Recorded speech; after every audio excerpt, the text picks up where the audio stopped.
Sometimes I have this discussion with myself of how much you should spend on watch accessories, or just accessories in general in relation to the main product. This number can vary from person to person, but one thing I have experienced is that accessories can have a greater return in enjoyment than just buying another main product.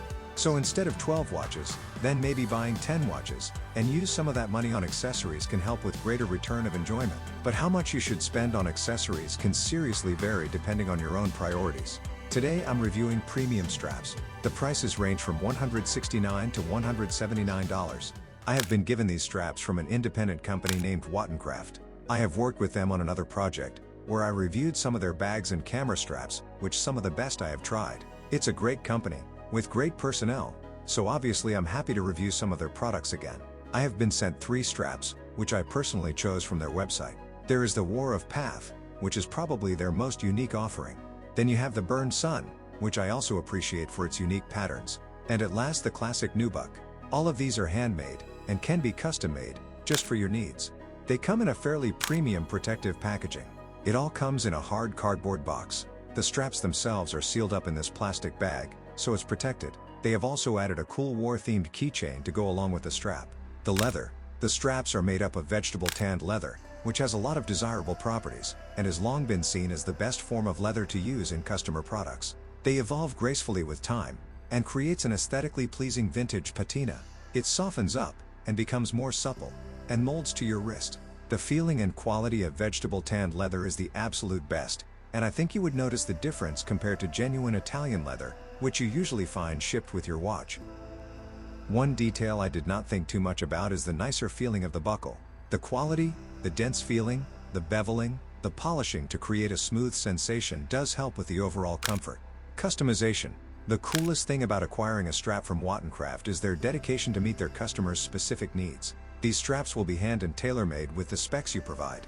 There is 4 main things they can customize for you. The adjustment points, meaning the punch-in holes where the tongue buckle goes through. Quick links for easy strap change, or no quick links, if you prefer it that way.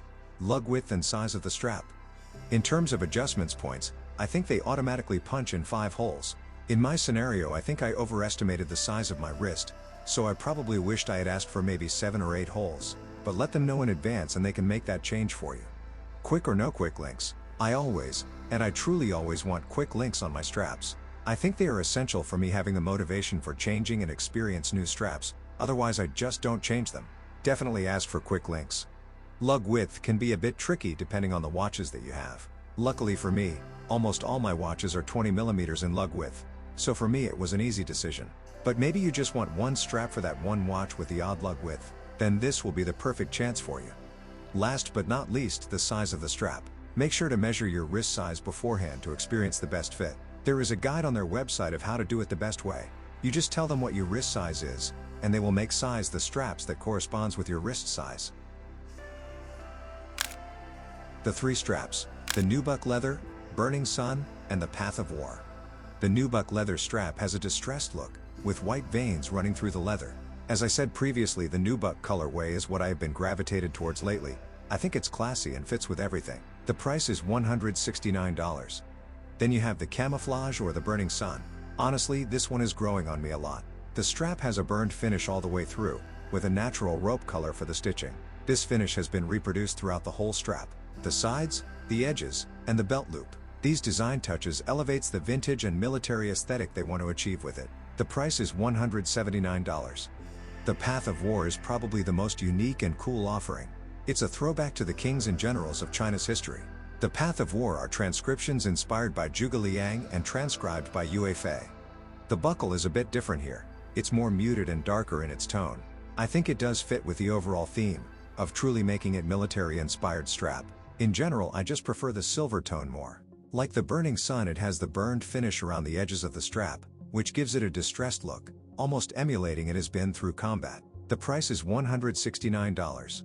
The belt that holds the strap in are of the same color and quality. Sometimes I feel like the belts move around a lot with different straps I have owned, but in this instance the tail of the strap are held in perfectly.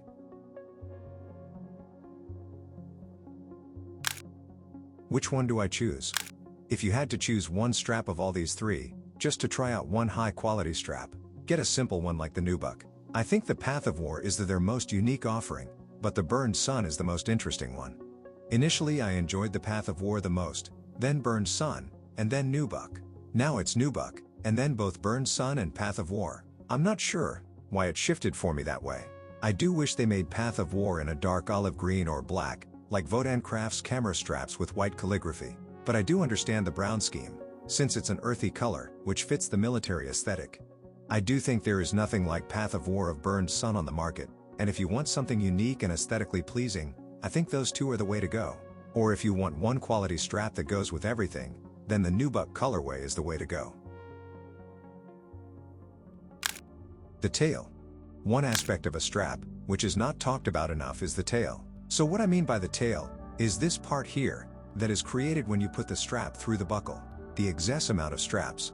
My wrist size is 8 inches, so I'm usually on the last adjustment point on straps, so the tail is always hidden under my wrist of the buckle, and never visible.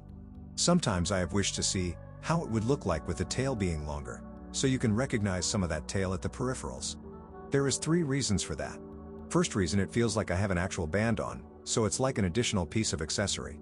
Second reason is I always felt that the belts could not accommodate the tail, so it ends up just hanging there, and potentially not securing the buckle tongue, resulting in a loose strap, and potentially allows for your watch to break loose from your wrist and get damaged. Third reason is the visible aspect.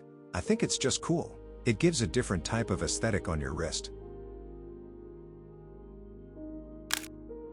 To sum it all up, I have reviewed a bunch of watches, but never really reviewed watch accessories before. So it has been pleasure being able to experience quality watch straps. These are definitely the best straps I own by far, and they do elevate the experience and bring some new life into some of my watches. At around $180, these are by no means cheap, but if you think about the material, labor cost, and attention to detail, you definitely do appreciate the value that is being brought to the table. I just want to shout out Wattencraft for continuously working with me, and thank you to everybody who watches my videos. Thank you.